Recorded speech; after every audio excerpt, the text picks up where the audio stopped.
Hello and welcome to this week's Gaming News Roundup, where we gather all of this week's biggest gaming stories from Monday the 23rd to Sunday the 29th of July, and then intersperse them with British jokes only half of you will get. But never mind that, games! We start this week with Valve boss Gabe Newell, who launched a stinging attack on Windows 8, describing Microsoft's upcoming operating system as a catastrophe.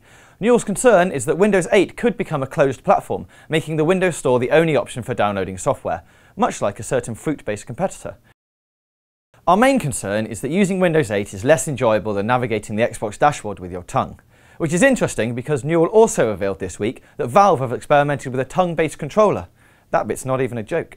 Unfortunately, it's since been abandoned, so we'll never see Half-Life 3 Mint Choc Chip Edition. Or Half-Life 3 for that matter. Ubisoft's Jade Raymond has popped up this week, asserting that gaming will never be truly mass market unless we move away from physical controllers. She also called for better integration of the likes of Kinect into core games, rather than the continued focus on exercise games. More surprisingly, we posted an article on CVG that didn't include this picture. You didn't listen to anything I just said, did you? Remember when we said last week that Final Fantasy Versus 13 was in the box marked B for bin? Well, we're happy to report that rumour turned out not to be true, with Square Enix boss Yoichi Wada going on record via Twitter to confirm the game's continued development. And speaking of bipedal martial arts teddy bears, Blizzard has announced a release date for World of Warcraft Mists of Pandaria.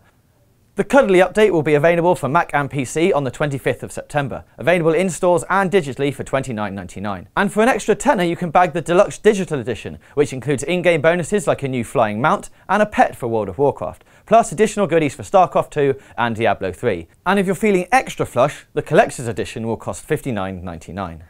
And in news that probably won't have you shedding too many tears, Zynga's shares fell by 40% as they announced net losses of $22.8 million for the second quarter of 2012. Stop laughing at the back. You may be more concerned that Nintendo posted a £143 million loss for the same period. The good news is that this is an improvement over last year's results, and the 3DS is no longer being sold below manufacturing costs. Yay! Sticking with handheld, the PS Vita is on fire. No, really, actually on fire. News emerged this week that state officials in Japan are investigating cases of the handheld burning up during recharge. Sony won't be recording the machines though, because the 31 incidents are apparently the result of improper use. We can only assume that improper use means charging the Vita while sat in the bath. Some Modern Warfare 4 news now, with the speculative news that the shooty sequel may be headed to next-generation consoles. An Infinity Ward engineer has let slip that a currently secret title, almost certain to be a Call of Duty game, will be arriving on an as-yet unannounced platform in 2013. Now this could signify a release on next-gen machines, but in truth it's equally likely to refer to the Wii U.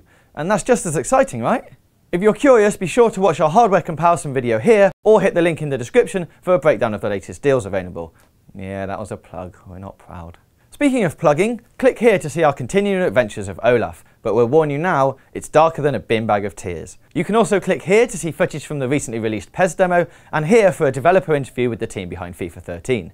And don't forget to click here for this week's Gaming Rumour Roundup, featuring Feathery Bond 'em Up, The Last Guardian. Some retro news now, with the ToeJam and Earl games moonwalking their way onto PS3. If any of that made no sense to you at all, it's probably because you're under 25. The Mega Drive classics are being bundled together in Sega's Vintage Collection, which also includes Jet Set Radio. We're crossing fingers and toes that they follow up this by releasing Shinobi and Phantasy Star bundles.